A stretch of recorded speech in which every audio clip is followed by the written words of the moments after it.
bracket last year, where it was the 1-year anniversary of both Paragon and Granblue Fantasy versus Rising. But I don't think we're going to be seeing the Bubs right now. Hold up, it's Beatrix. Yeah, I'm a little surprised too, but it seems like the chat was ready for that one, knows what Havaniceday is pulling up with for today. Maybe a matchup kind of scenario where we want a sword for the sword. I see you guys claiming those codes as well over in the bottom left, so thank you very much for stopping on by that match arena. We're stopping on by with the 6-6L already in this West Coast corner. And of course, Blizno coming up with some information in the chat that Havaniceday was able to win the last week TNS with this Beatrix. So demonstrating that it's not just the character, it's the player piloting them that is the true threat here. Grisk trying to get some offense started, but so far we've just kind of been going back and forth in neutral, respecting some RPS on the 6-6Ls, and now Havaniceday running some offense in the corner. Yeah, unfortunate not that 2M, right? Went straight into the Organ, but just a little bit too far off of the tipper. But instead, it's the counter hit. The EX Organ finally enough reach to at least get yourself back out of the corner. And even meter situation, even on the BP, the HP, everything looking so close here. But it's really one touch for either side.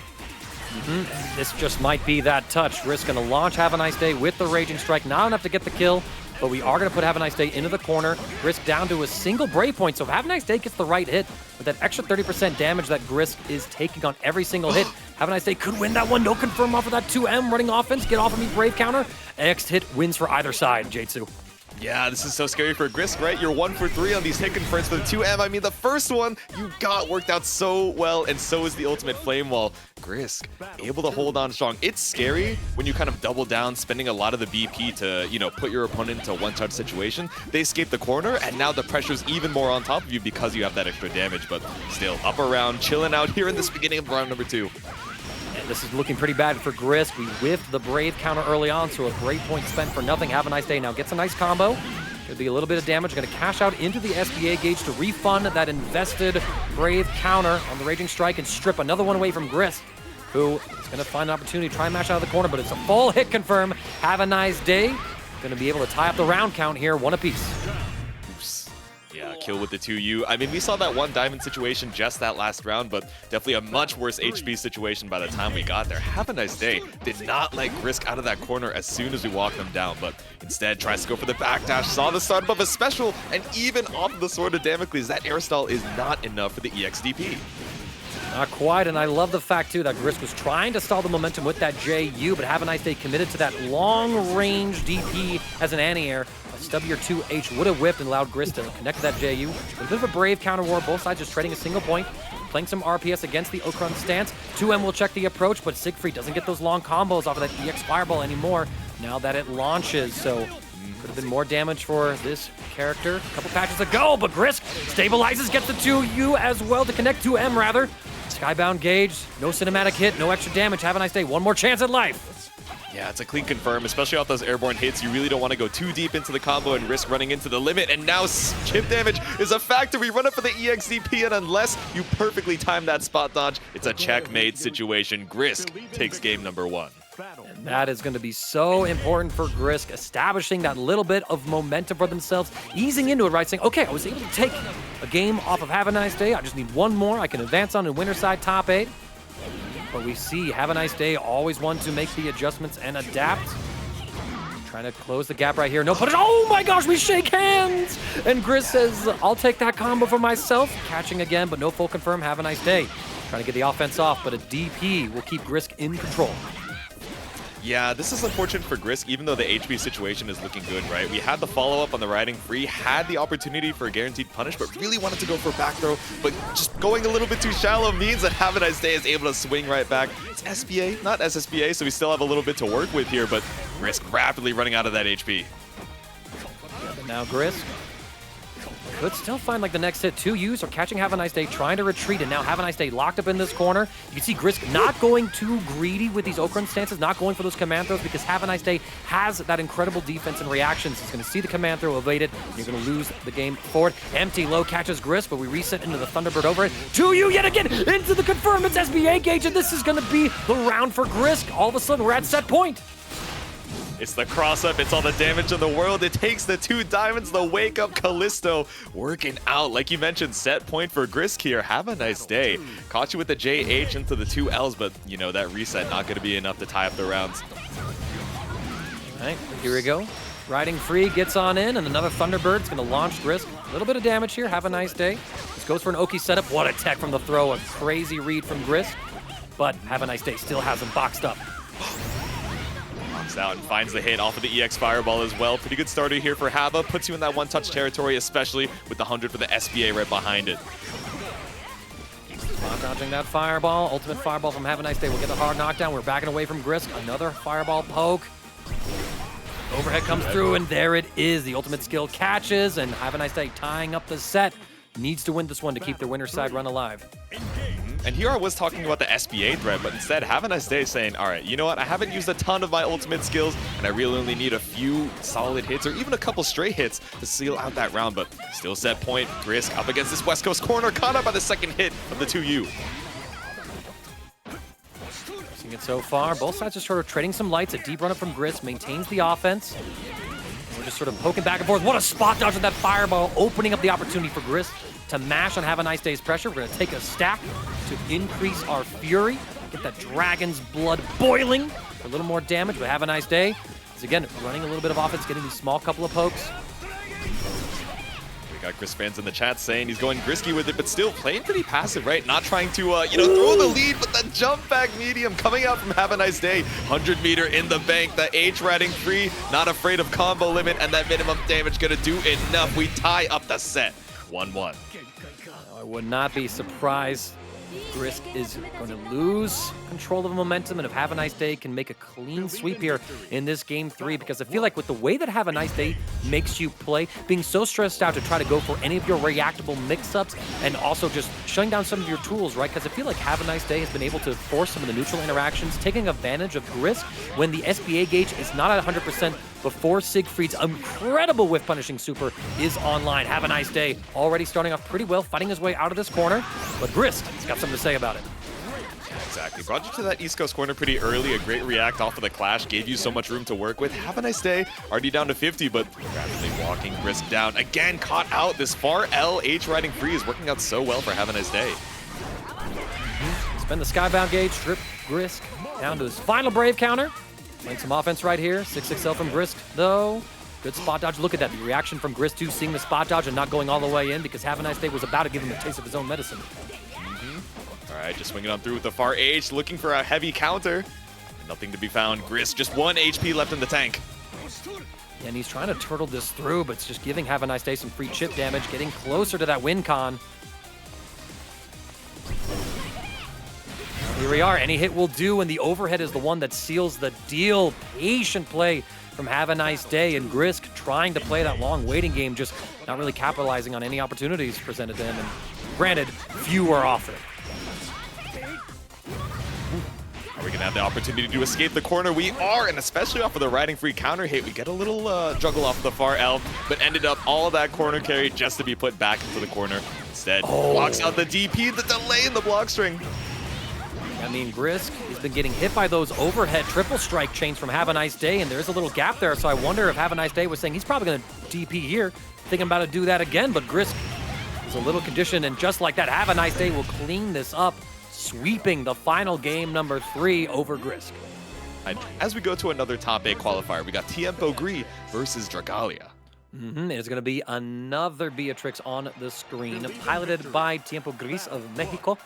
And then, of course, we got Dragalia, another American representative, pulling up with an Narmaya, who has been having a rather eclectic rise in terms of tournament performance, but right now it's Tiempo, who has all of the time in the world on his side, taking Dragalia into this corner, and just running some simple offense at the moment. Exactly. All the time in the world, like you're mentioning, right? Definitely has the tempo in the corner, making Dragalia a little bit scared. I've jokingly heard the rest of the Narmayas saying, oh, okay, Dragalia, a little bit of a flip merchant, really likes taking to the skies, but especially when we were waiting for that 50 to come back up, it's scary, especially when Tiempo with a counter hit is putting you down to 1-touch territory. Yep, and it's going to be a guess or game situation right here. Even a throw might be enough to do the trick, but Tiempo just backs off, looks for a reversal, any kind of Hail Mary play from Dragalia, but we find that flip. I am returning your flips to you, merchant. Put that away. I didn't ask for this. It's not what I ordered. Send it back to the kitchen, but unfortunately no cooking from Dragalia just yet. Another 6XL. The challenge on the dash of TiempoGris once again in this corner. And again, I mean, we've been spending all the time in the world in the West Coast corner. There it is, the command grab. That looks so meaty, actually, like disguised as a run-up as well with the animation. Flip is blocked, but we do catch a jump, so Dragalia with that close heavy gets a little bit of damage, but Tiempo not holding any more pressure. Busts out with the ultimate DP. Yeah, looking for the frame trap off the 2M plus, but still susceptible to that UDP. Bought us a little bit of space in the run-up to L as well, catching out a fuzzy tech attempt from Dragalia. Tiempo should have the opportunity to get us to near death range. In fact, actually, once we strip away another Brave Point, increasing the base damage of the Skybound art by 30%, it is enough. A clean game one over to Tiempo. Dragalia got a little bit of momentum in that final round, able to apply some of their own offense, but very much seems like the flips are not landing the cross-ups no matter how many times we throw them on out. Tiempo's ready for them, but that was disgusting. Run up on the plus frames instead. Yeah, we got the Delta Clock immediately for TiempoGris. Sees the passivity from Dragalia, taking full advantage. Quick whip punish. Not much confirming coming out of the Dragalia, able to fight their way out of the corner. Slow flip, once again blocked, but Dragalia gets the mid-screen positioning, has Tiempo in the corner, looking for the clash. Unfortunate interaction. Dragalia reacted to the clash with a throw, but Tiempo was too far away, and we bait the DP out as well. Going to the Raging Strike and Chain. A, B, C, D, die is the name of the combo. Dragalia flipping out now down to potentially last round of the set. How can we try and hold on? Again, the passivity getting called out by Tiempo. Trying to be a little, tricky with some of these transients, some of the command dashes, but finally just pulls up for the run-up. TK flip, baits out the mash from Tiempo. Yeah, pretty classic Narmaya gaming stuff. We go for the standing reset. Tiempo not afraid to bust out with his own DP. Gotta be a frustrating element. This guy's reading all my DPs, but I can't read his. Come on, man. Let me play too. Exactly. It's something about the timing, something about the Tiempo. Now we're stuck in the corner of the BC, just a little bit too far, so no advantage taken off the spent diamond, so we go for one more, the U-dash. And the throw as well. Dragalia actually within range to grab that, which was incredibly clutch. They had no Brave Points left, so no Brave counters, which was taking an extra 50% damage on everything. And Beatrix, she may have lost some damage here and there, but she definitely can still hurt and put on the pain. Yo, we fade back into the Setsuna. This character, man, so cool. Ooh, yeah, that was tricky off the TK flip, right? Usually we're used to the plus frames off of the H version, but so spaced out, looking for a counter hit or attempt from Tiempo, but instead nothing to be found. The follow-up on the slash. Okay, safe jump in, holding this pressure. We get caught at the ankles, though. Dragalia might have been trying to jump out or at least stand. Brave counter wars. Tiempo times there's the catch. And now both sides down to their final point. Okay, Dragalia doing a zero impression with all these jumps. I see you, I see you. That's what I'm saying. You don't have the tricky Charlotta jump arc, but you do have the tricky Raging Strike. No reaction coming out from Tiempo. Maybe taking the meme of, oh, relax, not everything needs a reaction, a little bit too literally, because now we're headed into another game 3. Yeah, indeed, and it's good to see Dragalia putting up a fight after giving up game 1 pretty quickly, but now Tiempo, it feels like momentum starting to sway. I made the comment earlier about, who's baiting whose DPs, and it seems that the shoe is on the other foot. Dragalia calls out a second DP in a row, but Tiempo techs the throw, another flip, full combo as well. Dragalia should have a quick round to themselves. Here we go, the U sets in the link, gets another auto combo off of it, but doesn't even need to finish the triple attack. Dragalia on set, point. Battle 2. Dragalia starting off again, putting Tiempo into the corner. Tiempo respecting the threat of the TK flips. So not mashing or pressing throw there to get shimmied. After all, we got hit 2 or 3 times. But we get hit by a simple jump in. We go for a reset or maybe a combo extension that didn't quite work. Tiempo still has a little bit of time, trying to fight his way out of this corner. What an interrupt. The mid-range didn't have the Setsuna because we're in the sword stance, but just looking for these slashes just a little bit too shallow. Now it's the flip, the grab, and once again, just looking for the spacing. EX flip. Right there, yeah, we're up to our 14th flip. Shout out to chat for keeping track. 15 now, and another baited DP. Tiempo betted all on that last play, but Dragalia had the right read yet again. Calm, cool, collected says, go ahead. To the ring, it's the Ladiva, the grappler out here on the streets, but I am seeing the cat on the other side. So interestingly, we've seen a lot of sticks from Ryazo, but I think particularly in CO Taku, especially after their performance, running into some matchups. And like you're mentioning, right, this reduction in the health makes that character, despite having so many tools, a lot more volatile. So maybe going for someone that, feels a little bit more stable in certain matchups, but the stability absolutely run through when you whip that DP. Indeed, JMAMH going to spend a Brave counter, both sides down to 2, but the 6XL links, Ryazo trying to jump out potentially. The guy hit crouching, so Not entirely sure what the option was. Oh, we got the full combo as well. Bring him on down. Ladiva says, "What's up, girl? Welcome to my ring." Yeah, this is like home field advantage. We're in the wrestling ring with Ladiva. That's just like, nah, man. You're fighting Goku after he's like eating a Zenza bean and a full night's sleep and a breakfast from Chi-Chi. That's what I'm saying. Like, you look at that crowd, and you know it's like 99% Ladiva fans. Like, maybe Gran and, you know, the rest of the home, maybe Gran and Jita are just hiding in the back, but I don't know, man. It's Ladiva's game to win, but instead gets counterpoked by the far end. Ryazo looking worse for wear. No BP to his name, but still able to pull up here to this other side. Oh, and what a poke out there with the 2M as well. JMAMH going to be able to close up that round 1, but Ryazo able to show a little bit of resistance before all was said and done, demonstrating some prowess with Cat, having those new combo routings, of course, thanks to the change to Light Wall. Now we're just kind of cleaning around in neutral, looking for the next opening. Trying to keep you at bay with the fireballs. A little scary to try and roll because it puts you right in range for far M, far H, you know, and losing a lot of that ground that you're trying to walk up for, but ultimate lariat, a little bit too late on the reaction here from Ryazo. Over a little bit of reset, potentially. We take the throw with the button mash. JMAMH gets a huge counter here with that dash heavy. Ryazo, actually, I think they're dead because you're going to be stripping away the last breakpoint, going to SBA gauge. No, the combo limit is reached. Both sides out of breakpoints. Ryazo spending the SBA gauge on the ultimate fireball just to build some distance. JMAMH looking for that next mistake, that next opportunity, just patiently waiting for it. They trade just one more hit like that, and JMAMH will take A1. Yeah, Ryazo still needs a couple more hits. Maybe, you know, a stray swing and then a better confirm, but JMAMH still going to be able to seal out the round even after a scary drop into that super, right? You know, the combo limit kicking in right before that second hit of the Ondo combo. So I understand heading back to the room and thinking, okay, what happened? Yes, I was able to win the game, but maybe we gotta, you know, recompose ourselves real quick. Right, or we might even be seeing a character swap. Looks like it's my turn, huh? But no, the Katalina is still... Actually, it's not even Katalina or the 6. We're going for Anila? That's crazy. You cannot use the 6 sticker and then lock in Anila. I mean, I'm not mad. I've been waiting for the Ryazo Anila ever since, you know, V1.0. I feel like we never get to see this character from Ryazo outside of casuals, but still, man, I don't know. Is this going to be a better matchup into the Ladiva? Let's see. I mean, we'll have to see. We are taking on the Paragon Online Weekly's reigning champion from last week, and Ryazo, the DP is baited. All is indeed vanity for you, girl. And JMAMH running this offense on Anila, and oh no, the tick throws begin. You're stuck in the corner against the grappler, man. Call heads or tails, that's all you can do. Okay, setting up the sheep. Scary, right? JMAMH has so much meter in the bank, but finally the spot dodge of the U Lariat and a full punish from Ryazo, but really not too much taken off of it. Still so much HP left in that Ladiva. Maybe all someone said last week, and I'm like, oh yeah, so like that's who last won. But yesterday was Paragon Online, and of course, Havaniceday, the reigning champion. Let me make amends to you. I'm seeing chat. Olive branch, olive branch. Catching up on chat. That was an awkward situation there. Maybe didn't get the most they could out of the U sheep call, but still gonna pull up Ryazo. Stopping the bleeding for now. Yeah, it was a lot of whip 2Us. I'm not gonna lie, it was like a solid 3 or 4 that were just like, JMAMH's just gonna wait. She really, like, they hit you with the substitute teacher. Yeah, I'll wait. It's okay. Yeah, I'll wait, right? Just like, listen, man, like, I got a button, I know how to use it. Do you. And now we're trying to poke with all these sheep, but JMAMH gets in with their own 2U. Brave counter wars, both sides investing a single point each. Ryazo slowly working their way out of the corner. Yep. And send the ultimate sheep.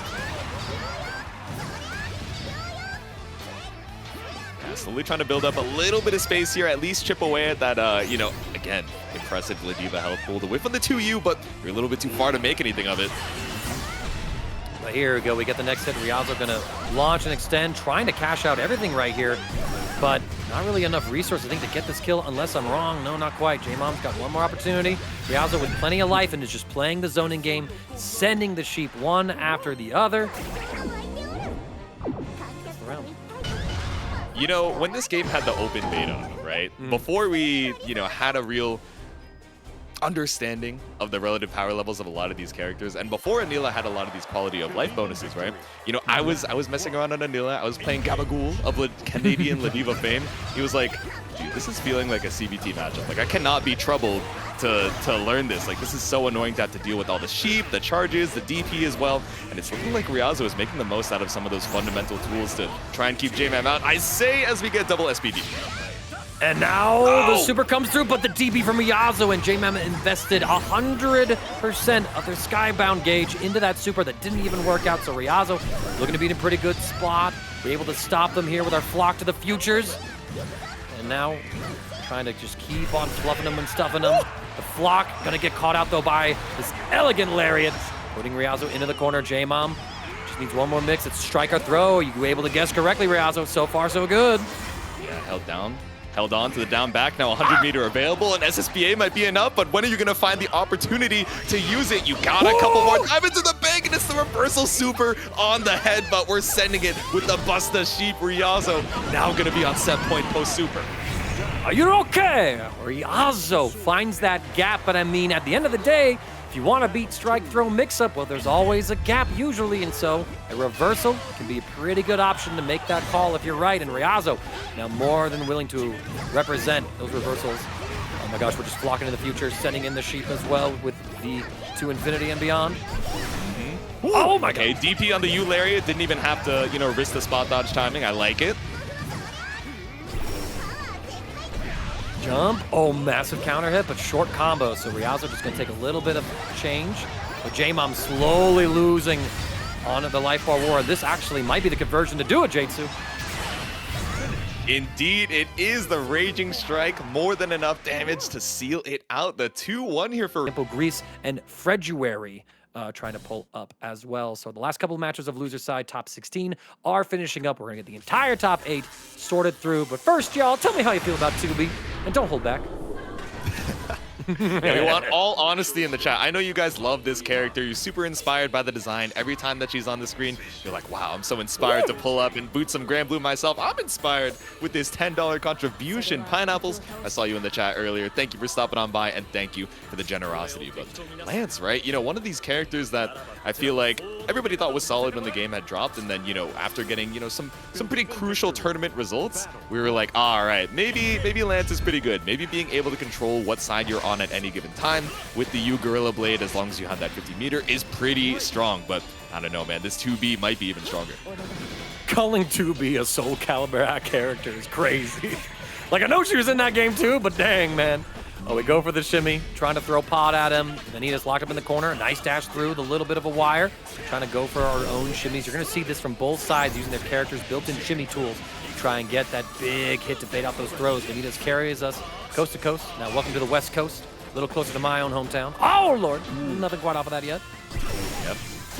There we go, just tapping on the door with the close L's, but instead it's the UDP to escape 50 meter down the drain, all to not escape the corner. Catches out the attempt to jump out. Yoru Sensei with the wave. And now with this SBA, we got you on one touch. Going forward, Vanitasz going to invest a Brave Point. Gets a catch, but not able to convert with that close heavy. Thought we were going to look for an anti-air, but instead it's the... Oh man, the TP to the sky, the close L on the way back down. Yoru Sensei with round number 1. That's twice now that Yoru Sensei throwing pod for the built-in shimmy, a tool that was buffed in the recent overall balance patch of like 1.5, if you will, for the game. Came on through to be able to get confirms off of that now, so she kind of had a new special move in terms of utility added to her already incredible roster of skills. That skill gauge going to be replenished after we do 2 Assault Change combos. But Vanitasz, oh, we almost had some sauce. The wall cling, the JL. Oh, and the Space Out Gorilla Blade. Awkward situation, but Yoru immediately going for the 5L challenge. Here we go, gonna freeze her again, linking 6/6Ls on that standing target. C for DC. Yeah, it's tricky off of that, you know, U Fireball. It's so weird to call it a Fireball from the commentary side, because I know it's ice, but iced out in the corner either way. Still trying to escape the wall jump, but the Gorilla Blade under escapes, drops the combo. Please finish your food. Oh, and the spot dodge against the super as well. Yoru Sensei more than ready for that. We didn't want to go down to the mines. We'd rather let the android herself tap us on the head. So now Yoru Sensei and Vanitasz going into game number 2. Yoru Sensei just needs one more win to get into this top 8, representing Mexico, of course. What a mash against Vanitasz' Fireball. Checking the jump in again. Actually, either way this set goes, it's going to be a representative from Mexico getting into this top 8. I'm still in shambles from that last round, man. I'm like shell-shocked. My head was in my hands. But still, Vanitasz fighting to try and clear that from the brain here as we get the counter hit close L. Trying to reverse the situation as well. 100% on the board. I was wondering if we were going to end it in the SBA just to put Yoru Sensei in that 0 BP situation, but we'll take the minor damage penalty here. Oh, we were so ready for that little teleport to the sky. Yoru says, nah, I own the skies. Have you not seen how many jumps I have? You got 1. That's less than 2 last time I checked. We got the Volt, we got the Crown of Thorns, but nothing activated off it. At least the value, but Yoru finds the jump in. Still the chip damage off of the button tech as well, looking like a pseudo checkmate. And Yoru Sensei on set point for this top 8 qualifier. He just needs to dig a little bit deeper. He's been getting the confirms, being able to run some of the offense, but the mix-ups haven't really been landing. And not only that, their defense has been a bit suspect. Of course, I say that, but they find an opportune mash. No confirm on the wake-up mash from Yoru Sensei, but we're getting some throws that do a little bit of chip damage. Oh, but the gorilla swing coming on through. And now Yoru Sensei getting some momentum for themselves. Ooh, that's scary, the Eureka, but instead it's the double jump from Yoru Sensei. Maybe just trying to, gauge what was going down with a 5H coming up big. And we wake up mashing yet again. Not close enough to the corner, get a pickup after the tackle, but Vanitasz, oh man, 2B was just a little bit too high. We weren't able to get the full confirm. Brave counters are spent, both sides down to their last gasping breath. Vanitasz finds the low 2L mash. But no more Brave points to extend the combo with Raging Strike and Chains. Going into the corner. Ow! Oh, brother, the back throw is going to be a generosity for the prize pool. We appreciate it very much, and you guys are going to appreciate this next set. Our first winner's side top 8, Dragalia pulling up versus Havaniceday. So far, we got Dragalia, if you will, locked up in this corner. Overlays coming on down. Just had to update a couple of things. And Havaniceday already off to a good start, but we've seen this before. Dragalia up against TiempoGris and their Beatrix. Dragalia kind of had a hard time getting some offense started. Was able to get things underway after a little bit of a warm-up. What a mash from Havaniceday, though. Able to get a full pickup and confirm, investing some skills. Both sides sitting at 100% meter. Yeah, the immediate wake-up match. Sometimes you're going for the deep run-in, a delay needed to try and catch out to delay fuzzy, but sometimes you bring it all the way back to layer 1, just go for that immediate Amara. And EXDP for Dragalia to try and keep up the screen space, but instead gets caught up by EX Fireball straight into the U. We're spending the meter as fast as we can. Yep, and Dragalia got the hit as well on that wake-up, but was not anticipating it. Win for the flip mix-up, but there it is, the dash. 66M for the overhead, catching Dragalia, holding down back. Extra 50% damage was enough to guarantee the kill, and so Havaniceday able to inch out a round victory, but I have to stress inch out. It was pretty back and forth between these two, and okay. All right, Dragalia, I see you, fam. Woo. There we go, going for the meaty flip, but instead it's the BC for Hava to escape. And the challenge immediately, as soon as you headed right back down, the H riding free for the Ender, run up, Ultimate Thunderbird, and that's BC evening out the situation on the Diamonds. And now Soul Raba taking it upon themselves to count the flips. I mean, we went 6, 7, 8, and about the same time that it took me to count that out, chat. Like, Dragalia, they're flipping out. He jumped into the back step, but finally catches out a Brave counter attempt from Havaniceday. Raging Strike is not what you wanted, it's not what you needed, and Dragalia tying up the round count here. There we go. All right, a bit of resistance here in this first round. Dragalia doing their best to bring their A game. Y'all, I wish I had the new FGCombo.com website up so I can look at these two players' head-to-head history in a very easy manner. Soon, I'm coping. Let me cope.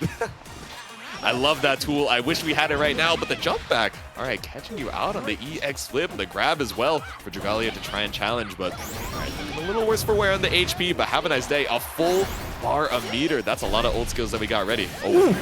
Massive close heavy counter hit as well. Dragalia has a skybound gauge, going to be investing a Brave point into the Raging Strike. I don't think this is enough J2, especially because Havaniceday still has 2 points left. No extra damage on that super. The wake-up back throw incident, not like this, Dragalia. Inspired by that last set, saying, all right, maybe I got to channel a little bit of that Strive energy. We pull up, able to avoid the far M, the amazing button from our Narmaya, but not stellar enough. SSBA for Have a Nice Day. That's game number 1 on the board. Let's send it with a slash. Unbelievable. Have a nice day at chip kill range. Dragalia just not having the cooldowns available to force that interaction and get the kill. Setsuna, I think, was on cooldown, or at the very least just not used. A massive Getsuga Tensho like slash will close out game number 1. Have a nice day. This is where you take the momentum and run away with it, or is Dragalia going to prove to have some resistance? Damn, teleports behind you, nothing personnel, but we send it with the H Thunderbird. I wonder if that's what we're looking for in the scramble, or your DP just got crossed up and you just like didn't even realize, you know, your hands kind of mixed up on you, but either way, got brought into the corner, not a ton of HP lost. Turns, trying to run offense. Have a nice day. We'll spend the first Brave point. Dragalia finds the mash. Both sides using fuzzy mashing to really good effect, as both sides have been trying to like take advantage of the little gaps in their offense to advance forward and go for frame traps, with the true mashing in between those kind of stopping that bit of play. Just like right there, right? Okay, the flips once again, the counters in the chat. The BC is back, the diamond, but no confirm off the 6XL. It would have been lethal, but you had no Raging Strike to stabilize. Block the cross up. Have a nice day has the center screen positioning. No confirm off that counter hit. Dragalia trying to find the next opportunity here. Slowly chipping away to Have a nice day, but the Delta clock will freeze Dragalia in place. Yo, that climax was so good the first time. Let me do it again. And the climax of night, but we're still in the early afternoon. Actually, we're getting into the evening, but here we go. It's set point for Have a nice day. Might be looking to try and put Dragalia down into this loser sign. It's unfortunate, right? We had Have a nice day just barely at that 1 HP situation. A guaranteed punish on that Sapphire Slash off the Riding Free earlier might have been the difference, but now Dragalia up against the corner and looking at the EXDP. This builds 100 for Hava. You have a Raging Strike to spend, but it should put Dragalia just barely at 1 HP. This is pretty massive. Have a nice day. Basically, going to be threatening strike throw here. An overhead, a dash of command throw, and just a simple walk-up throw. Have a nice day with the perfect on Dragalia. Secures himself. Versus the sheep once again. Okay. Let's see, indeed. And looks like some people might be having issues tuning into the broadcast tonight. If y'all ain't able to watch it here, you are, of course, welcome to watch this out on YouTube, of course, where no doubt my voice is now preserved as, well, Kemo and Ryazo are playing right now. This is the part of the VOD that they cut it. So, shout out YouTube on YouTube. Oh, back there for Ryazo.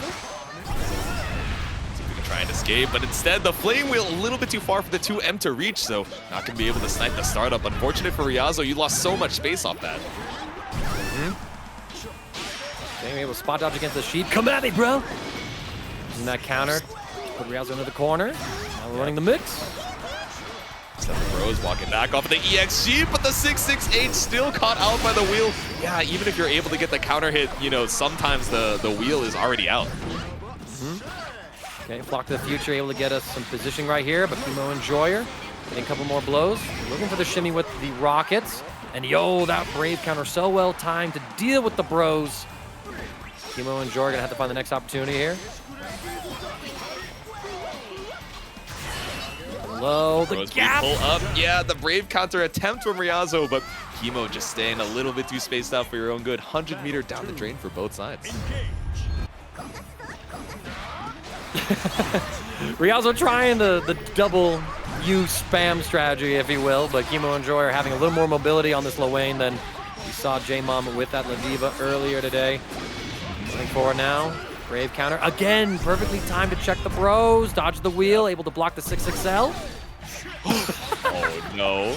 Tried to go for the fluff it we ball, but instead the U ended up side swapping you, and it's the hit off the scramble for KemoEnjoyer as well. One more touch, a stray confirmed. You have all the diamonds in the world for a Raging Strike, but don't even need it. The EX Awesome Sauce is enough for game one. Okay. And now we see Ryazo go back to the character select. Might be seeing a character switch up right here, because it kind of like seems like, whereas when we saw Ryazo switch to the Anila against JMAMH's Ladiva, we saw a huge slowdown in terms of the neutral interactions because you're able to box out the opponent. But now you got someone who is bringing two dudes to fight you in neutral with. So there it is. We finally get to see probably Ryazo's most iconic character, 6. So I hope you're all ready to get your meows out because the claws are on. And well, Hello Kitty's here. The claws are no, on. we don't have the claws. Claws are not out. No, we're going with Emo 6 here. I mean, we got 3 bros as far as the Lowain, but 6, we're going with a factor of 2 here. But I don't know, the factor on the HP is going to be big, right? If Ryazo isn't able to keep up this pressure and have to, you know, deal well with the parry, but instead, you know what? I was talking all that smack, but kept it safe with the Gate Oki. I like the counterplay that we got from Ryazo immediately. Some offense. Brave counter will be defended against, but still KemoEnjoyer's turn. Perfectly timed mash from Ryazo. Once again takes the turn. That's one of the buffs of 6 I mentioned before. Able to get that launch wall bounce in the corner. Cash out with the SBA gauge, and Ryazo turning the momentum on its head with his character swap. He was feeling good about the Anila from previously. He's like, oh, you know what? Maybe let's see how far we can take her on the run. And then as soon as he lost the one, he was like, no, I'm going back to the old me. But parry for parry, you're not the only one who has it. 6. Okay, gets the knockdown, sends it with the gate, but scary, looking for the throw whip situation. Yeah, we traded out 2U into 2U for Thunder Flash into Thunder Flash. I like this. Ryazo just saying, if at first you don't succeed, try again. There we go, the whiff, but went for the Brave counter afterwards. Came out as the Raging Strike, still got the throw, but Ryazo worse for wear as far as the HP goes. We send it with that SSBA. Kagebunsha no Jutsu and I. Applying some damage. KemoEnjoyer gonna wake up with the humid pyramid attack. Ryazo, how's your defense? Looking good so far. Chillin, stand block, react to the low, but looks for the spaced out ender. Ryazo now in chip damage situation. You have to play this perfect, but ends up getting mashed out after the roll. Battle 3. Yep, indeed. And I mean, even though KemoEnjoyer did not get any direct hits with the human pyramid attack, they were able to chip Ryazo down into that chip kill range, thus letting them set up that scenario where it's basically there's no way you can escape this. You can dodge 1, you can dodge 2, but you can't dodge 3 of my options, covering pretty much everything. Thunder Flash comes through, no punish on that actually. Ryazo just able to get away with it, but KemoEnjoyer does find the next hit. Take a little bit of a bite of food. Brave counter does whiff, but Ryazo gets the next hit. Yeah, losing out on the HP, but you got the parfait, right? So even eating this combo, you're going to be at 100 as soon as we wake up. It could be wake up HPA if we want to be tricky and, you know, keep Ryazo on his toes. There we go. Are we going to look the cross out of the corner? No, instead we're keeping all this time, all this duration. Oh, we just walked you over to the other side, bro. Come on. Yeah. I don't need to put you back in the original corner, bro. Let's go for a stroll. Talk about things, bro. Wow!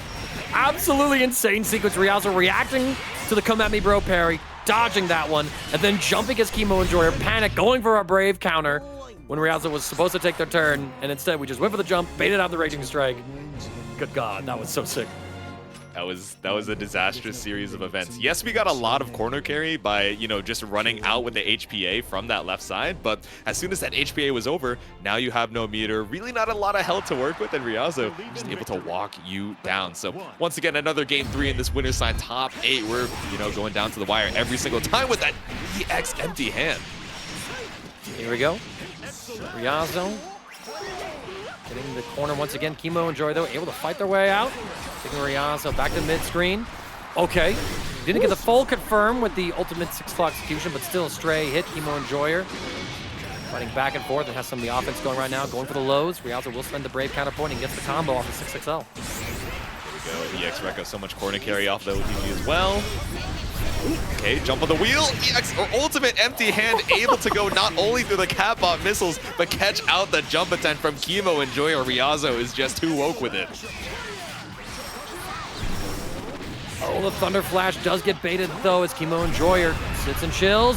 The wheel comes through, stopping Ryazo. We're going to regenerate a little bit of life. 6-claw execution, staying out the Catbot. Ryazo, unlike Kemo, can regenerate life, but doesn't matter. From full screen, my empty hand finds you. Yeah, so comfy to look for the pseudo zoning. Says, all right, I'm sending stuff on the screen and I'm gonna try and get as much food as I can, but the empty hand just goes right on through its set point. Ryazo stopped in his tracks with the laser, but not for long. Ryazo closing the gap. KemoEnjoyer maintaining their position. Oh, not able to get a good punish. They only just got the little low sweep. Come at me, bro, able to deal the 6-claw execution. Just running some offense. Oh, we glow crush as well on that 2M, I believe. Now KemoEnjoyer with a healthy life lead just needs to find the next big hit. This could be it. Damn, the ultimate awesome sauce, the ground bounce taking you sky high, and now we're going to final game, final round. Again, this is to get an opportunity to fight against Havaniceday in winner's final. And to make sure that you are guaranteed top 3 payout tonight. All of the codes in Matcherino have been claimed, y'all. We're sitting at $78.50. So please consider direct contribution. We can do some sponsorship quests as well, but right now, the only questing that we're seeing right now is KemoEnjoyer dodging that empty hand, getting the back throw punish. Ryazo spends a Brave counter, 2 apiece for each side. 1 man. those diamonds early on at least, so, you know, maybe we can, even with the damage penalty, take another hit. But trying to hold on to that momentum does not work out. The damage penalty, and Ryazo finds a hit up against this wall. We spend that BP, and we get it right back off this SBA. With the drain, I think it might just be able to kill after the animation, just a sliver left, and we're sending the claw straight through. Ryazo moving on to winners finals. New year, same old me, Ryazo. Very coming out from Yoru Sensei's side. Okay. That's what I'm saying right now, chat. Y'all remember Kakyoing with the cherry? Little. That's me right now. But yo, that was so perfect. Yo, deadass. That was so great. But looks like we want to play archetypes in this matchup. Zoner versus command throw characters like grapplers. Listen, you can't throw me if you can't get near me. I've actually never seen this skin from Fairy. I'm not gonna lie. I feel like we're normally on the pastels, but this is like the burning heart, burning red coming out from Yoru Sensei, just trying to keep JMAMH at bay. This whip of mine is burning red. It's loud whip tilt me to defeat you. Here I go. About the red, but we see the blue of the UDP. Built up all that meter for JMAMH and slowly walking your way back down, and finally a pile driver over in this corner. This is a no! Scoop him. JMAMH invest that SBA gauge early for a good bit of damage. Yoru Sensei wakes up, says, Beppo, get him for me. GG, let's mix him. JMAMH not having any of it. Is crazy, but it's actually pretty accurate. I'm not gonna lie. But you know when the healer is like, all right, I'm out of MP, but I'm not out of options. You're trying to mash your way back out of the corner, but the 2M counter hit, no confirm. I wonder if Whip was down at the time, but Yoru Sensei, no BP left. Quite running up for some offense. JMAMH's gonna invest another Brave point. Yoru Sensei just taking the turn right on back. JMAMH though with that lariat launches this poor white mage up into the sky. You were saving all the healing spells for yourself? That's crazy. Oh, there we go. Just tapping on the door with the far L. I mean, this matchup is going to look so... All right, never mind. I was going to say the first half of the match and the second half of the match look entirely different, but that wake up to you, I mean, we're going to see it time and time again from these Ladiva gamers just looking to try and, you know, expose some of these gaps. Ladiva means one thing, and it's disgusting. Wake up to you. Oh, just too far away. Yoru Sensei does get short little confirmed, but JMAMH's going to get an even bigger one right here. Carrying Yoru Sensei into the corner, the last place you want to be as anyone versus a command throw character. Here's a 1. Can I get 2? You hear 2, chat? I said, can I get 2, chat? Ah! You saw that call to the crowd, went for the buff on the SVD, and then the ultimate version is all we see. Yoru Sensei with the counter pick, maybe reconsidering the decision. Says, all right, I heard Broken Ass Fairy is a 10-0 matchup for this Ladiva champion. Now maybe, you know, it's a pocket pick. Not super familiar with it, but leaning on the matchup to, you know, do the job. But JMAMH pulling up here for game number 1. So Yoru Sensei now back on the old reliable. Believe in victory. Battle. Well, you know, as it was said, it was an observation that there were some skill gaps in Fairy games, and well, it didn't quite go Fairy's way this time around. Yoru Sensei goes back to 2B, JMAMH with the mash as our 2 Mexican representatives in this top 8.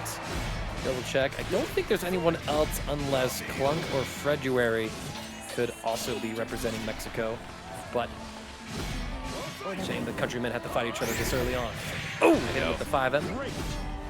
Ooh. Okay, looking for the dash up 5H, but JMAMH just holding their ground. Instead, it's the BC out, 100 meter apiece, but still just running our way back down. No use of the U lariat, but instead the use of the double jumps. Yoru taking to the skies, and JMAMH cannot bring you back down to earth.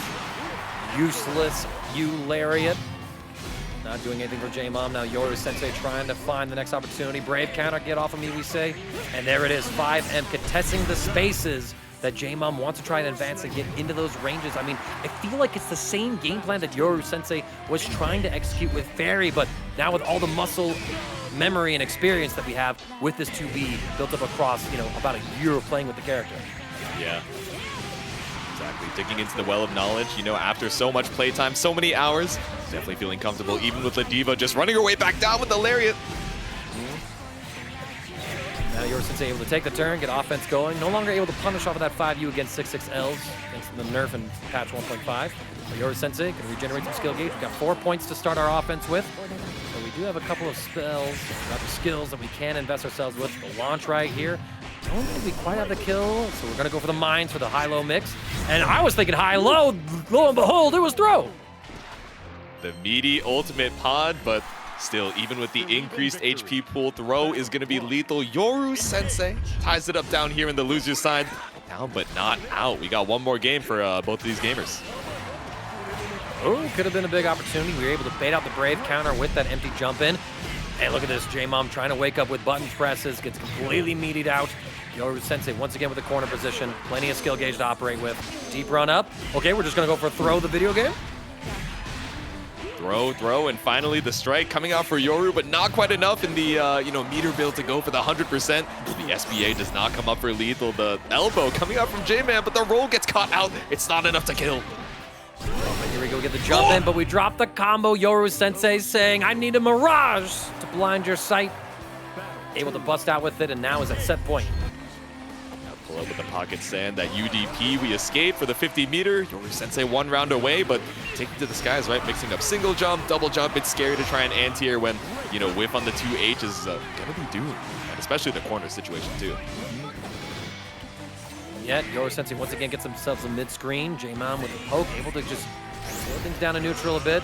Trying to find their way in there, but the lariat completely whipping, gets whip punish, and now Yoru Sensei has the corner positioning, looking for the next bit of offense. Imagine combo sequence with the SBA into mix for game, but we're just resetting into mid-screen right now. Woo. Okay, air-to-air, JM just to try and keep JMAMH at bay. The walk back catches out the startup with the 2U. Now it's the party starter for Yoru Sensei, and it's like you mentioned, Mangaka, SBA is not going to be able to kill, but get to the BP right back and puts you in guess for game territory. It's strike throw for your life. Well, we don't get the just frame, so not plus on block, but the spacing unfavorable for Ladiva to contest. Yoru Sensei just needs one more hit. JMAMH would love to get close enough for a super skybound art and get that command throw, but Yoru Sensei doing everything to keep them out until it's, oh God! There's no way. God, we even spent on the Crown of Thorns to try and catch the approach, but instead the patience coming out so well for JMAMH. This SSBA strips you of those final Brave points. Now it's guess for game on both sides. A wake-up mash could take the set for Yoru, but JMAMH, how do we try and seal this set out? Whoa! We bait out. It looked like a wake-up throw from Yoru Sensei, calling out a potential just normal throw tech, but JMAMH positioned just outside of range was able to whiff punish it, and just like that, it's final game, final round between these two. Pump the brakes to bait the throw, but throw is what we see from Yoru Sensei once again. Looking for the Abare 2U, but instead you're eating 50% for it. Yoru has you up against the wall, the home run swing. Now he gets some skill back off of the triple attack. JMAMH into this corner. And the run forward gets completely caught. Don't forget, running is a risk in Granblue. There is no dash blocking. You have to recover from your run to be able to block. Yoru Sensei trying to finish what they started in the previous round. SBA mix for game situation. Running offense, chipping away at JMAMH's life bar. This will be the craziest comeback I think we've ever seen a Ladiva player do, Jaitsu!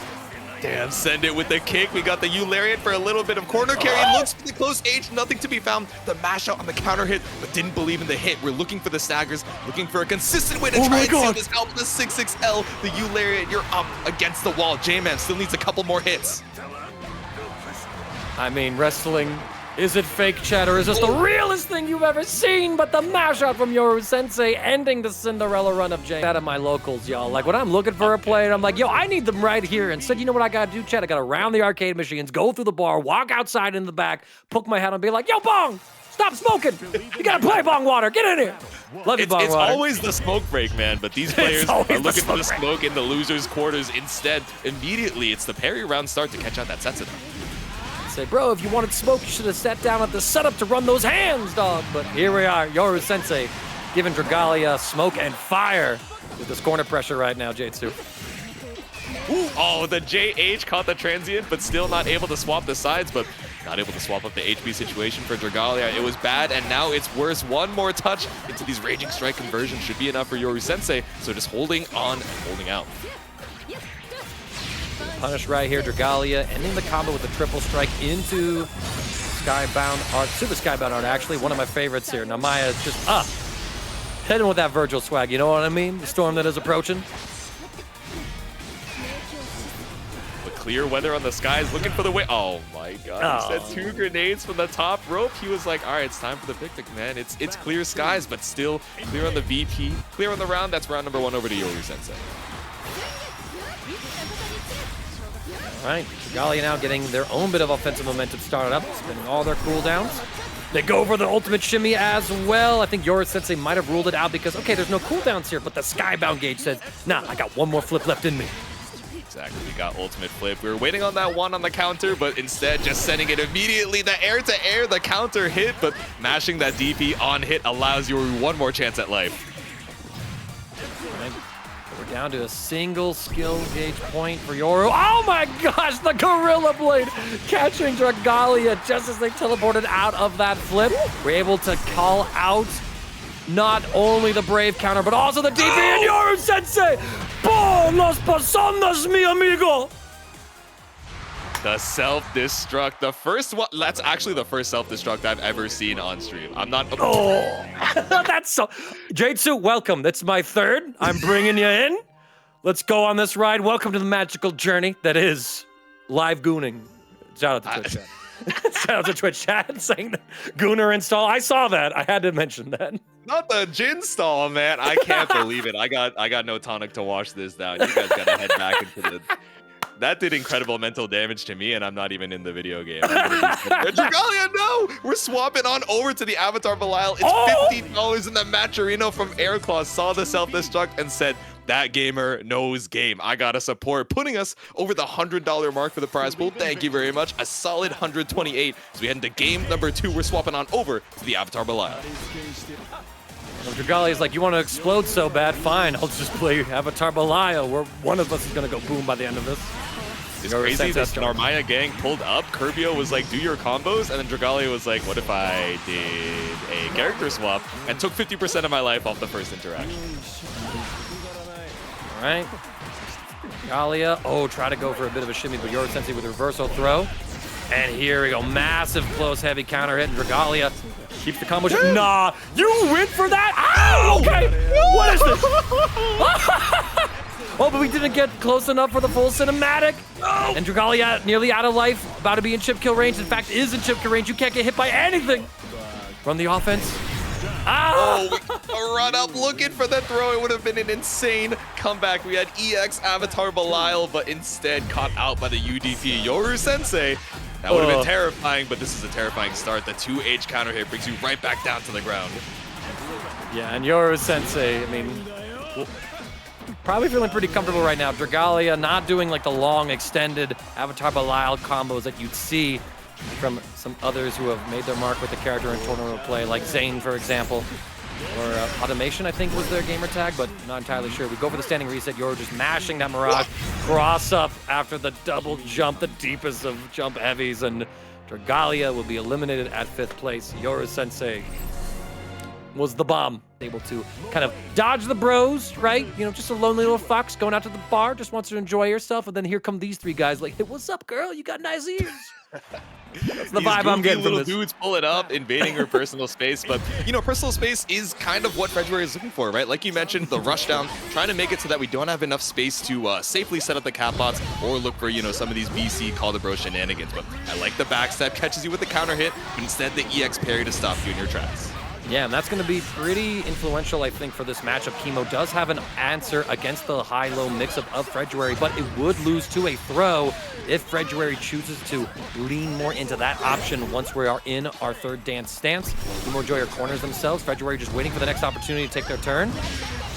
Oh! Okay, that was good. We'll take, okay, scary. The walk back, didn't believe in the shimmy, but still finds another hit post-scramble. KemoEnjoyer for round 1. And again, I like how Kemo is using the come at me, bro. Seeing the telegraphed offense from February and saying, this is a guaranteed point for it. He missed the punish on it. That could have been very clean and a big damage for February, but alas, KemoEnjoyer is only going to eat a DP after February busts out with it on offense. Too heavy. Oh, without the counter confirms. Yo, we juggling out here. That was slick. Wait, that was kind of nasty. We were talking about the multi-shine, but we also got the air juggles as well. February, these mid-screen confirms off of the anti-air, looking good off that 50%, but still get scooped up for your troubles.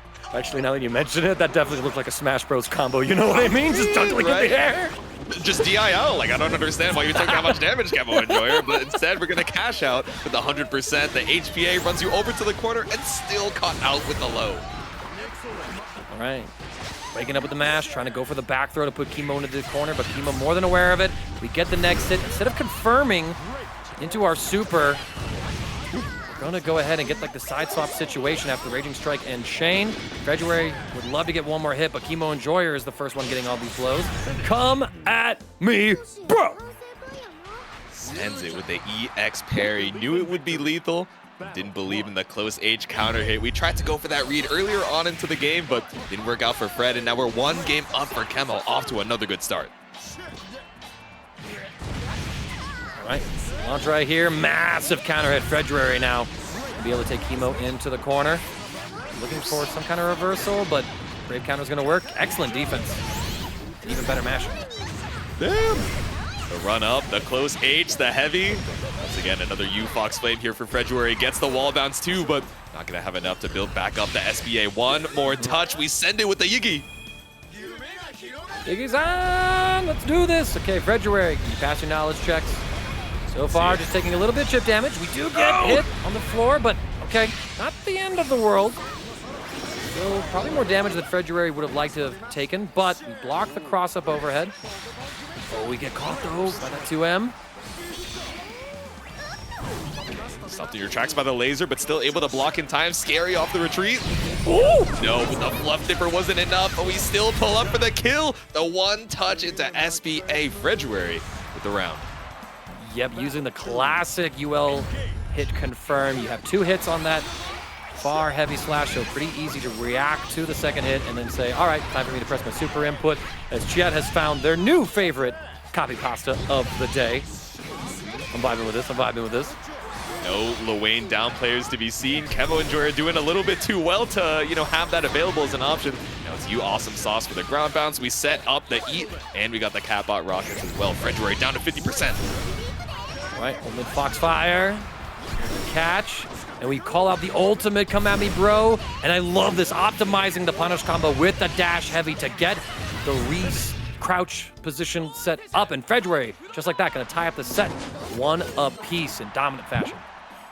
Yeah, I feel like 6-6H, I block a DP, I'm like, all right, it's time for a close heavy. But especially in situations where you're a little bit far out from the corner, and maybe that difference between close H and 6-6H is the difference between actually getting your wall bounce or your corner confirmed. I mean, those are the optimizations you need to bring us to game number 3, but that MDP is not what you need to stay alive in it.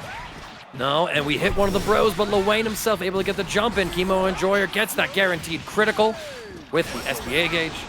Now we're gonna go for the rocket mix. We block the overheads, get off on me with Brave counter. Come at me, sis. We spot dodge everything. Excellent play from both sides, but still KemoEnjoyer with the advantageous position in J2. The back step here, 6XL clashes with the bots. At least you're able to, stay alive. Doesn't escape the corner, but the 2M does, especially off the Raging Strike. February with the escape off of the Dipper.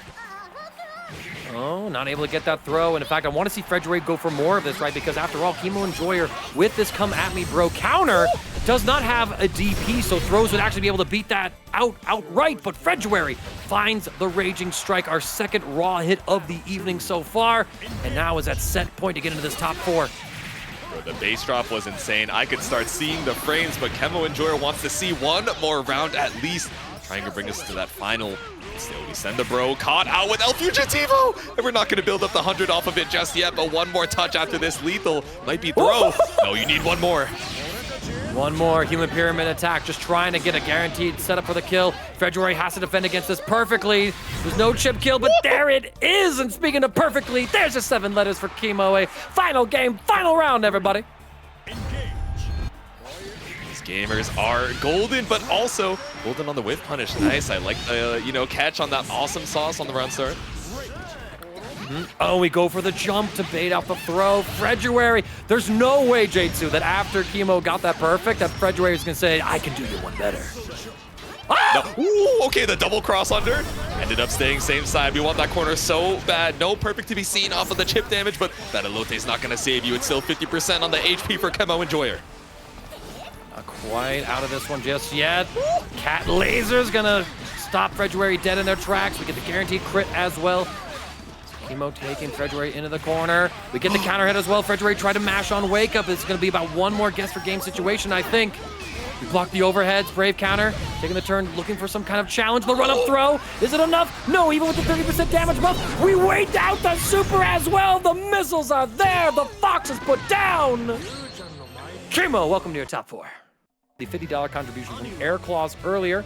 We're up to $128.50 in the match arena right now, y'all. So please, if you're able to donate a little bit of money to the prize pool right now, the more money we have in there, the more of our top 8 we are able to pay out. There is no Abels. Instead, it is Anila. And, oh, yeah, wait. Yeah, I'm putting this together. Clown Piece is Have a Nice Day. That's right, I remember that one. So Ryazo on the Anila, Have a Nice Day on the Beatrix still. All right, we were all getting mixed chat, but I think we blocked it. At the end of the day, I think we labbed it and figured it out. These players got to play less characters, man. I feel like it gets harder and harder for me to predict what matchup we're going to see at any given time, but no able to be seen. The sheep is in the stable, and she's stuck in the corner as well. She's trying to escape. She's got the 100 meter and only 1 BP to her name, but the whip on the 6-6H does not find you the way out you're looking for. You're not my shepherd, Anila said. Sending out all the entire flock. My Baya's keeper. No! Kept you right in the corner with the EXDP. Even the super jump, not enough to escape. Have a Nice Day, just playing at the perfect spacing to chill out, down, back, and look for one more hit. And I think I have to say one thing about Have a Nice Day. One thing that makes them so hard to fight against is their reactions, taking advantage of the entire system. But you did not just run up at Super Ryazo to call out Have a Nice Day's throw tech. Why are you so savage? That's so real. That's so sick. How else could you have made it at the throw tech? Run up button, run up jump. But what is the most stylish way you can do it, right? Ryazo putting it all there on the board with a 100 meter. 1 round up. All right, all is vanity just to stem the offense right here. We're able to dodge the ultimate fireball from Have a Nice Day. Ryazo setting up. Again, another all is vanity. Just said, get away from me, gosh. Yeah, sent it with 2U spot dodge, said, I'm so minus. Ooh, you want to take your turn so bad, MDB? Ooh, big opportunity here. Have a Nice Day. Going to be able to get the full combo and extension into the corner. And they're just going to go for a simple Oki setup as well. Normal throw there, so no Delta Clock online just yet. See it send out the EXG, baiting out the super, but you're caught in the jump over. And still, it's no cinematic, but now we got you in throw range. The 6-6 and the overhead we've seen so many times from Have a Nice Day gives Ryazo the opportunity for this reversal SSBA. Ryazo calling out Have a Nice Day's tried and true trump card, but the back throw! You tried to jump at me with that whack-ass move. Have a Nice Day's not having any of it. Ryazo and Have a Nice Day now, and a final round here in game 1 to see who's going to go take the first lead of the set. All right, that was a clean air-to-air conversion off of the super jump. The landing coming out from Have a Nice Day, and now we got, oh, never mind. I was going to say we got you stuck in the corner, but, you know, off of that wall bounce, we bought that space right back. All right, returns right on back. Punish here as well. Ryazo actually not going to go for a triple strike sequence. Instead, immediately goes for the ultimate skill launcher. Setting up Have a Nice Day. We go for the Oki setup, trying to get the shimmy as well. Oh, the 5ML, and once again, another confirm. Just keeping things simple. Ryazo will take game 1 on Have a Nice Day's Beatrix. Yeah, I think maybe a little bit scarier than that needed to be. The U riding free. I want to say, I assume Anila also has like a standard 6-frame close end, but you know, -6 and 6 frames, sometimes you just want to go for something a little more easy to mash, a little bit more guaranteed, so you go for that far L conversion. But either way, able to hold on to the scramble there. Game number 1 on the board, but it's a first to 3, right? We got a lot of room to work with here. A lot indeed. Ryazo, though, making sure that Have a Nice Day has very little room to work with, except Have a Nice Day plays that reverse Uno card. Puts Ryazo in the corner, but get the full combo. A couple of 5L jabs to set up the Okizemi. Low comes through, no conversion, however. Have a Nice Day trying to contest the space, but the sheep, they're too strong, J2.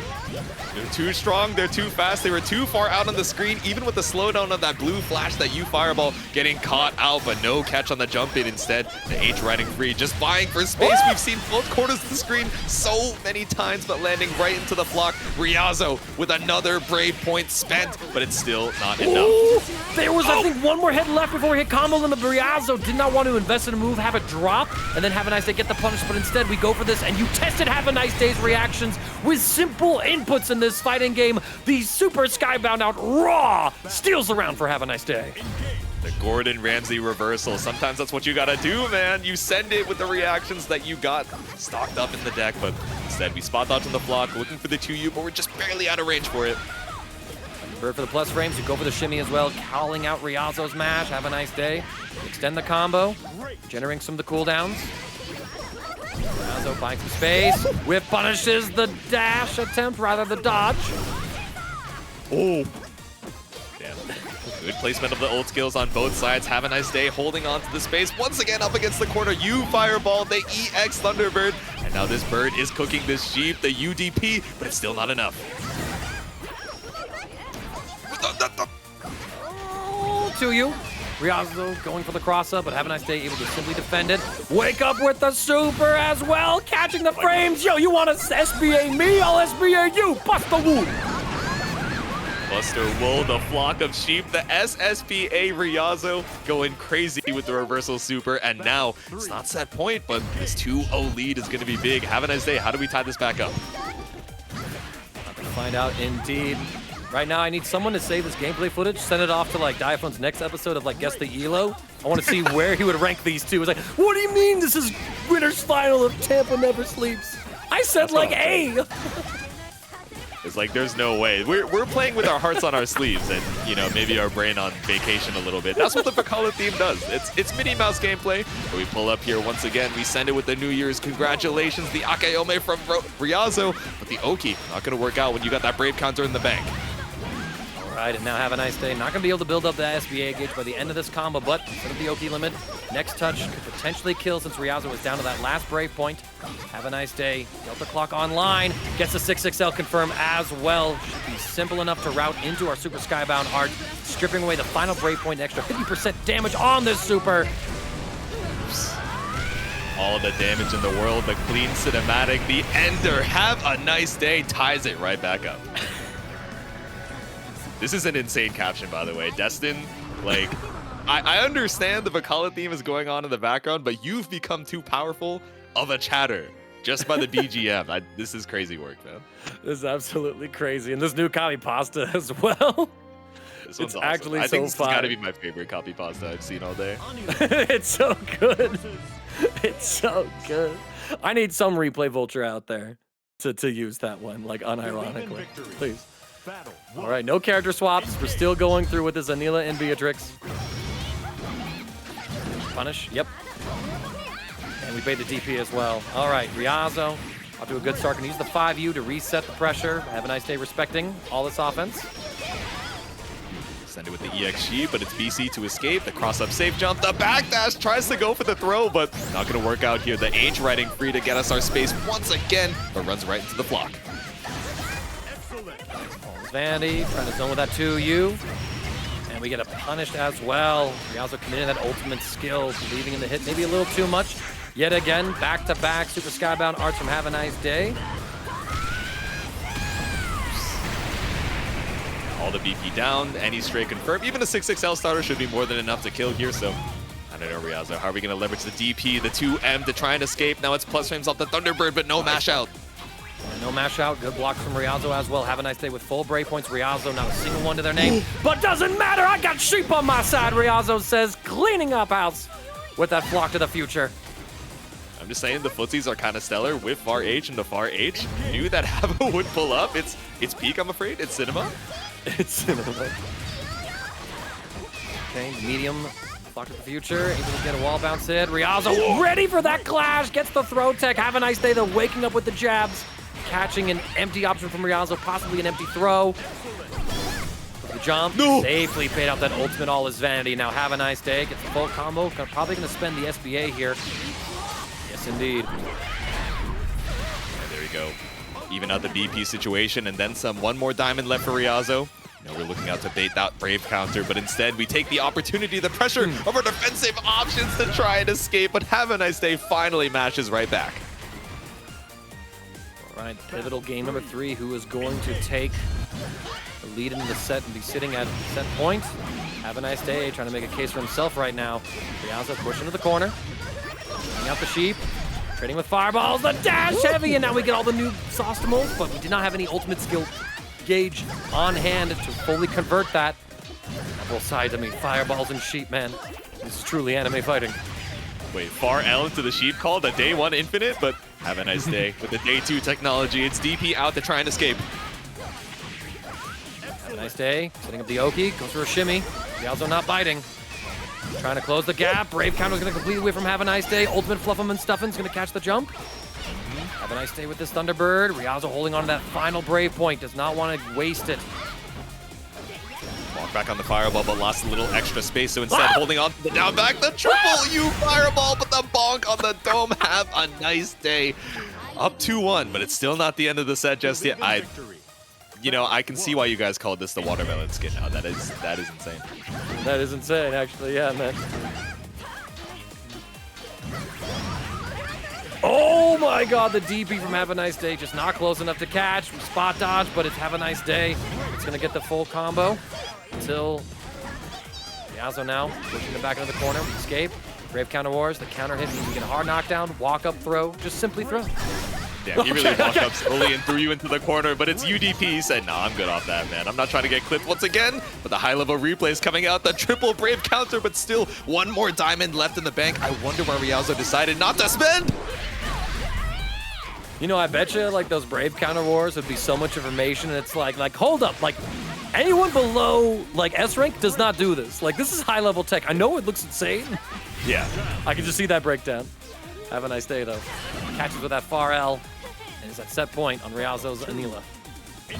And I was yapping about not using that last Brave point, but to be fair, it did allow Ryazo to survive past that throw where otherwise it would have been lethal. Still wasn't able to escape off of it, and still looking like Have a Nice Day is off to a strong start of sealing out this set point. Still a little bit more room to fight back. Yeah, we get the Delta Clock charge as well off of that 5U, baiting out Ryazo's attempt at a Brave counter. Still able to hold on to the Brave point, though, luckily for them. 5U. Running some offense right here. Flock to the future. Fluff him and stuff him used. In tandem, trying to bully Have a Nice Day in this neutral. Yep. Tried to jump over the old version, but still caught out by the third sheep and caught out of the skies. It's another counter hit coming up for Ryazo, the ultimate sheep charge. Now we got the safe jump as well. No Brave counter baited out from Hava. I like the delay, but I like the close L even more. Ryazo ties up the rounds. Fantastically so. And now let's see if Ryazo is going to be able to take us to a game 5. This winner's final against Have a Nice Day. Oh, I like the use of Raging Strike right there, but it was so early in the round. Ryazo did not have the Skybound gauge to actually go for the Raging Chain to confirm it, wasting a Brave point effectively. And now Have a Nice Day has Ryazo on a death grip in this corner. Only damage left on the table because he didn't have anything to confirm. Now it's one less Brave counter to try and escape this Beatrix pressure up against the wall. You spent the 50 for it. Now it's you, Thunderbird, and another VC out. One diamond left. Ryazo doing their best May impression with this Dolphin pressure, or Sheep pressure, I should say. But the close, heavy frame trap from Have a Nice Day. The Delta Clock allows them to extend the combo just a little bit more. Luckily for Ryazo, no super was on deck. Have a Nice Day tries to go for the shimmy. The single hit confirm into Super Ryazo. What a way to bring us to game 5. Nah, he's too nasty. That's why he's in Arc World Tour, man. The bravery to 2M when your opponent is one hit away from sending you down into the loser's side. You see the walk back, the immediate reaction to the stimulus, your brain hyper focused on that 2M super confirmed. And now we got game number 5. Life is so good. Why do replay channels post-pro matches? I'm dead. I'm so dead, actually. I'm so dead. That's so great. This is not peak, man. Like, what happened to the game I love? No, this is yeah, awesome. Right? You know, in another time, we'd be calling this a party game. Derogatory. But nah, this is some goated stuff. It's party game affectionate. We are partying right now with the VCs. Able to escape, but not going to play the war. Instead, we trade a diamond for a diamond. 100 meter for Ryazo right now. The ultimate fluff him and stuff him. Able to beat out Ryazo. Rather, Ryazo able to use that to deal with Have a Nice Day's fireballs. We just go for the simple combos, and now Ryazo at set point. Battle 2. You know, I was really expecting the swap sometime earlier on from Ryazo, but holding on to the sheep, holding on hope this flock might be heading on to the future of a grand finals. I don't know. All right, not a bunch of damage taken from Have a Nice Day and finds the counter hit with the safe jump. Yeah, Have a Nice Day has Ryazo in this corner. Spot dodge is looking for some kind of reversal. Thunderbird will be negated. And the frame trap from Ryazo calling out that fuzzy mash that we've seen Have a Nice Day use to incredible effectiveness. Run up. No, you're having too much fun. Stop. You're partying too much in the game. I understand. You're having fun. You're enjoying. No! Oh my god, it didn't kill though. Spot dodge the throw. We try to get the punish, but no such thing right there. Have a nice day. It's going to be able to take us to final game, final round. Ryazo, for the love of everything holy, stop running up. Invincible move. Okay, it worked out the one time with the super, but I think Have a Nice Day, you know, playing a little bit slower in response. we go. Final game, final round. We're sending it with 3 fireballs, 1 MVP, and a single sheep to escape this corner. And Havaniceday just getting caught by all of the flock. Ryazo going to stabilize with the Raging Strike, and Shane go for the setup right here. Oh, but the throw! Havaniceday will lose the corner, but simple jump across means that Ryazo is positioned towards it once again. And there it is. Okay, Hard knockdown off of the U, riding free. We space out the Raging Strike, and not only that, we find the Whip Punish 6XL starter, 50% from Anila, but you got 100 here for Havaniceday. This should be a clean confirm. The SBA, the sword in the stone, the grand finals spot on winner's side for Hava as we send Ryazo down into losers finals. Unbelievable. That final sequence, we saw a very World Tour finals happening the weekend before Frosty Faustings, I think just a week or 2 away. Oh yeah, starting off 2025 strong, not only with Granblue over here at TNS, but some of your favorite events as well. So much on the horizon, and so much in this losers semis. We need to find Ryazo's opponent here. We got KemoEnjoyer versus Yoru Sensei. Okay. Starting off pretty strong. Quick reactions from Kemo. 5U though from Yoru, gonna be able to check some offense, and now we got the corner set up, and we punish the come at me, bro. All right, I will. Finds the approach, we send up the Crown of Thorns. Volt is applied, but just holding on to the down back. KemoEnjoyer not trying to challenge. Spot dodge, you're close to the gap, but human pyramid attack is deployed. And Yoru Sensei's got the defense so far. Oh, is what I said. There we go, able to find the lunge. Able to whiff the JM, but still find the hit on the way back down. KemoEnjoyer caught on the approach, and now with this SBA, we're back out to the mid-screen. Okay, brave counter to steal the turn back from Yoru Sensei. Setting up the cat bob, but look at this, able to evade all the missiles using pod. I got my own robot companion. Can yours fly? No, I didn't think so. And we're able to dodge the wheel as well with that projectile invulnerable wire. Yoru Sensei with a quick round 1. Going straight on through. It can definitely be overwhelming if you're a character that doesn't have a way to, consistently get through the Lowain bros and the bots, but get on through the HP. That counter hit starter from the round start, pretty good for Yoru Sensei. Jump in with Brave counter, trying to find the next hit. Yoru Sensei hitting that 50% SBA power spike and spend it on the laser. And yo, Tyrant, thank you so much with the raid. Welcome, brother, and everybody from Tyrant's stream. This is TNS Granblue Fantasy versus Rising Loser semifinal match. Yoru Sensei versus KemoEnjoyer. I'm CD Mangaka with Jatsu, holding things down as Yoru takes game 1.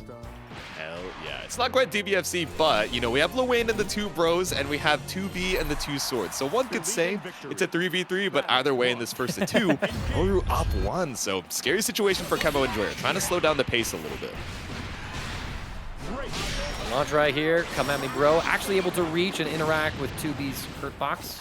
Oh, we try to send in one of the bros, not able to find anything though. J Agent of full confirm Yoru, please. It crosses up, it's got a huge hitbox, and it gets you that clean confirm off the airborne hit.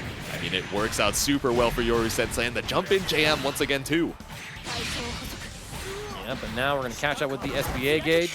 Yoru just applying some pressure. Kemo trying to escape this corner, but oh, the empty jump. Float into overhead, catching the fuzzy defense timing. Thought it was gonna be low, but no. Ultimate awesome sauce, ultimate come at me. Nothing, finding its mark. Yoru Sensei at set point. Battle 2. Engage. Oh, but the jump over. I was gonna say not able to get the punish, but looking for one more mash. Maybe KemoEnjoyer thinking we could catch you on the way back down, but instead Yoru Sensei brings you back into the corner once again. Right, you're going for a little bit of a shimmy. No action being taken. The pod fire bullets able to catch out some sort of option.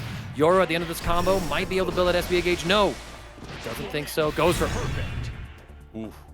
The toss-up, the perfect Yoru Sensei with the clean 2-0 down here in the losers semis. Got a couple tricky ways to try and keep you out, but as far as range on the normals goes, outside of 2U, which we think, we were jokingly calling the esports button for like week 1, week 2, it's going to be hard to go toe-to-toe against 2B, right? But Katalina, on the other hand, looking pretty good as far as trying to hold down some space. So game number 1. Yep, Ryazo even changing their in-game name to CFN Good. Shoutouts to Punk the God.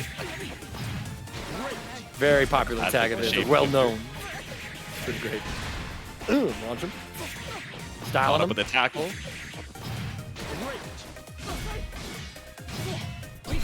Frame. Oh! Oh my god. Light wall, my beloved, able to escape. To CFN good the entire time. That's funny. Go for the shimmy. Definitely trying to play it like it's Street Fighter. I get the idea behind this, Ryazo. I get the idea behind it, but Yoru says, welcome to Granblue. He changed his name to CFN Good, and then all of a sudden he had the closest thing we've seen to a Drive Impact the entire bracket. I mean, I'm just saying the script writes itself, but Yoru Sensei trying to write their spot into that grand finals one round at a time. Oh, but you wrote yourself into that far heavy, or rather just 5 heavy from the 2B. We spot dodge pod, actually able to punish the bullets with such perfect timing. Ryazo looking for the next hit. Sensei getting that run up. Yeah, we got Drive Rush 2L, but again, Drive Impact working out really well here. The clean throw tech, so no loops over in the corner. Yoru Sensei ending it on the pod, but MDP once again, a clean anti-air.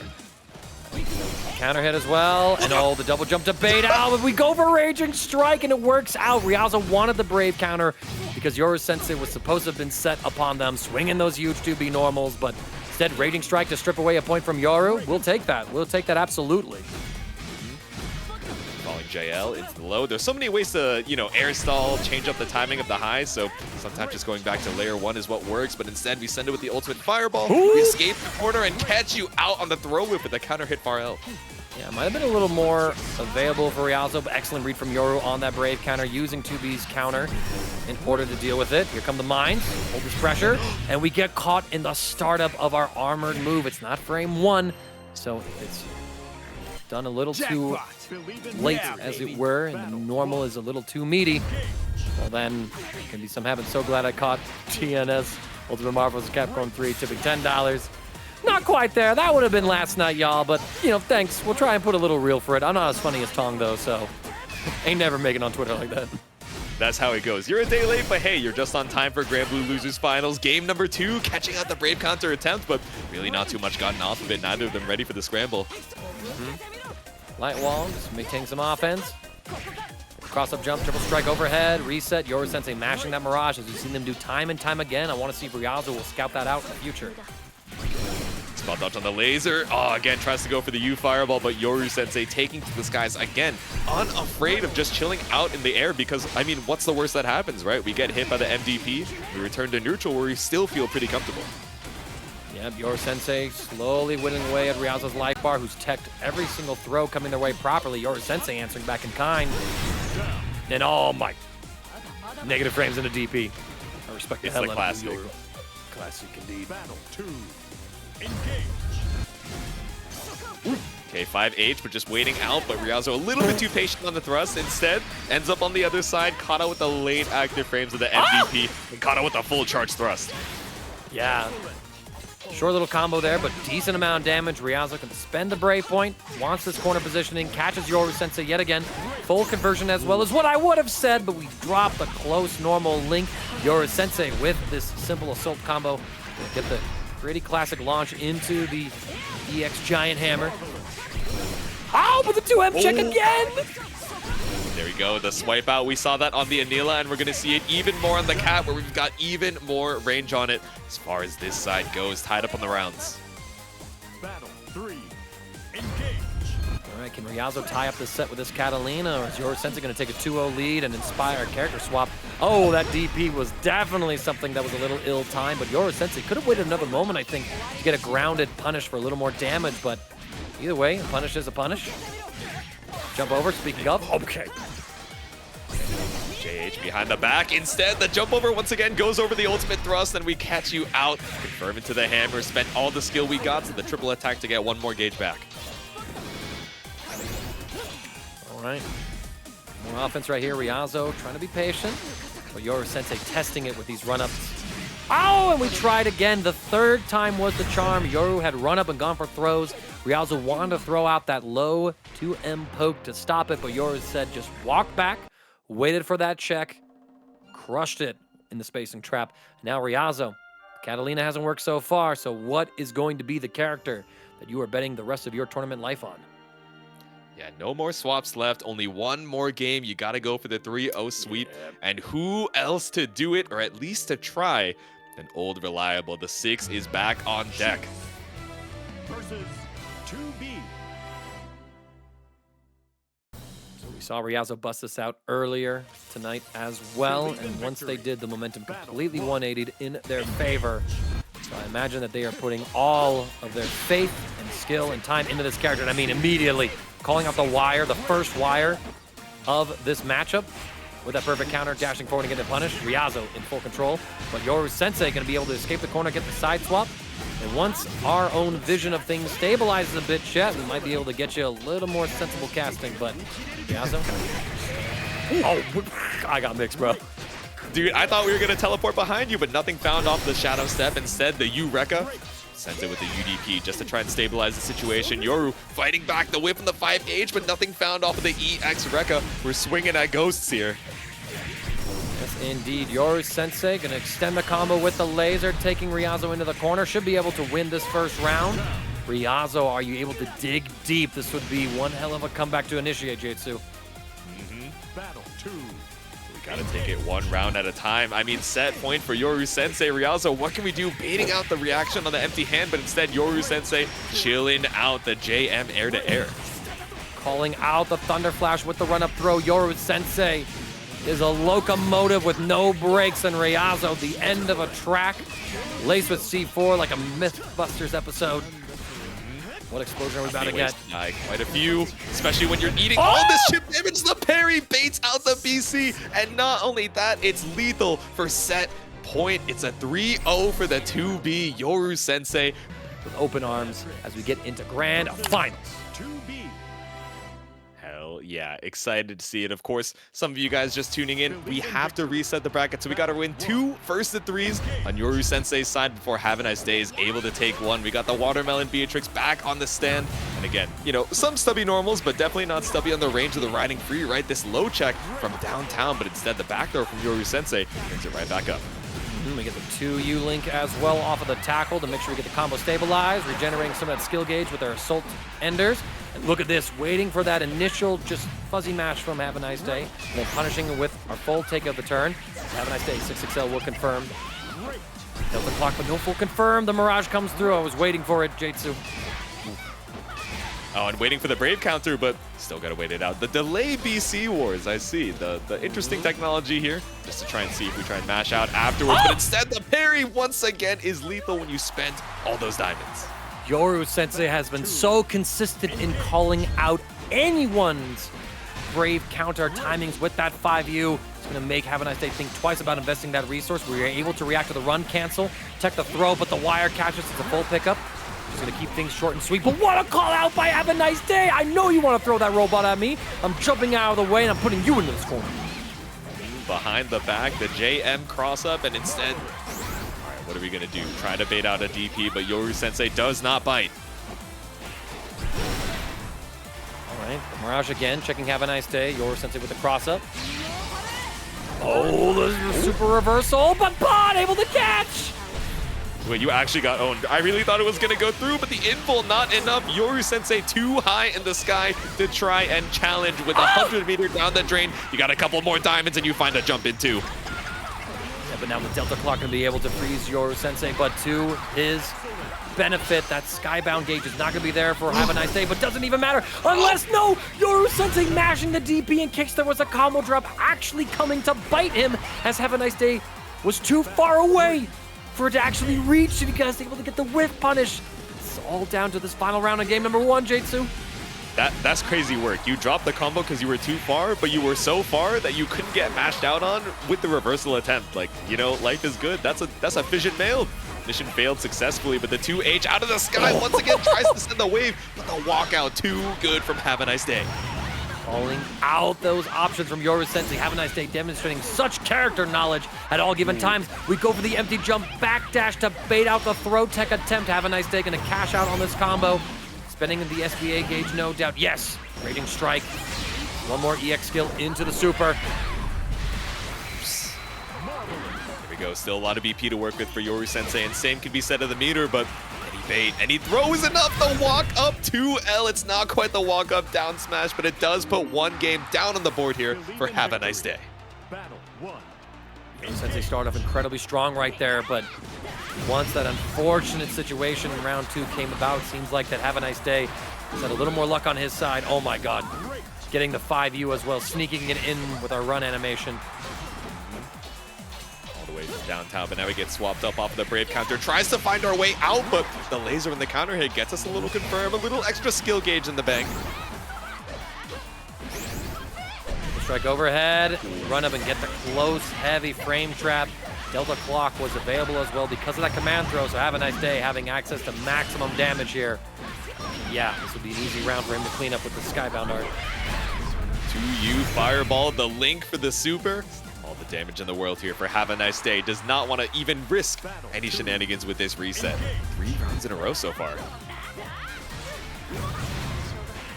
Stroke underneath it. Stroke, you know, referencing Eno. Here we call it riding free. Uni 2 is after the stream, y'all. See Twitch chat asking about that, so do hang on out. We got one more set of games after this one. After all, Saturday is our 3-day sprint, if you will. TNS. Triple header, but instead the one back throw might be enough for Yoru Sensei to swap up the momentum again. We still have Delta Clock available, but back to the layer 1, like we mentioned so long ago, the JL2L, so many ways to swap up the momentum. So going back to simplistics, we set it up with the Crown of Thorns, but a reversal SSBA could be lethal here. Instead, it's the reversal Far H. Yeah, and just like that, Havaniceday waiting for Yoru Sensei to make the move. Super Skybound art yet again from Havaniceday. Going to take Yoru Sensei down, and just like that, our Canadian representative is up 2-0 against tonight's finest from Mexico. BEA with the SSBA going crazy right now. Yoru has to dig deep. You have to get this reverse sweep, and then after the reset, do it again. But I know we got to take it one round at a time, 166L at a time here for Havaniceday. Up against the wall, BC immediately on the triple attack says, no, I'm good. It's fine if we spend the diamond for the advantage. At least we're back out to the mid-screen. Look at this. Not able to quite catch it yet. Yoru Sensei going for the jumps right now. Trying to find that momentum that they had before, but there it is again. How's this interaction going to play out? Yet again, Pod seems to be a consistent answer to this SBA gauge. You see the movement, you see the attempt at the throw bait, and normally so used to catching that out with the super, but instead, all right, the XDP to try and stabilize this round. Yoru Sensei trying to equalize the life totals here. Running this offense. Havaniceday so consistently reacting to the pod throws. We check the run-up dash as well with a 5L. Havaniceday could be our champion with a 3-0 win if this round goes their way. One more round. Can we make it a clean sweep? Yoru with the run-up, able to spend the skill for it as well, says, no, I need to get this early advantage. I can't let Havaniceday run away with it. The JL a little bit too far, but no pressure or no punish either way. You know that Havaniceday is trying to eye being back-to-back champions of Paragon line last night and being champion of TNS today. What a statement that would be for him. For the double header, this king of net play pulling up once again, but Yoru Sensei, all right, walk it out, looking for some sort of whiff, maybe a brave counter attempt, but instead, spaced out pressure just gives Havaniceday the opportunity to dash back out. This is one thing I think that makes it so hard to fight Havaniceday is his sheer reaction speed. No matter what you're doing, no matter what mental stack you are trying to present, he always seems to know what you're going to do and has the right answer to react to it. I don't think, actually, no, this is enough. The close heavy start, it takes away the last of the BP, the SBA for BEA, the 3-0 for Havaniceday, your champion of TNS Granblue for this fine Saturday evening. Congratulations.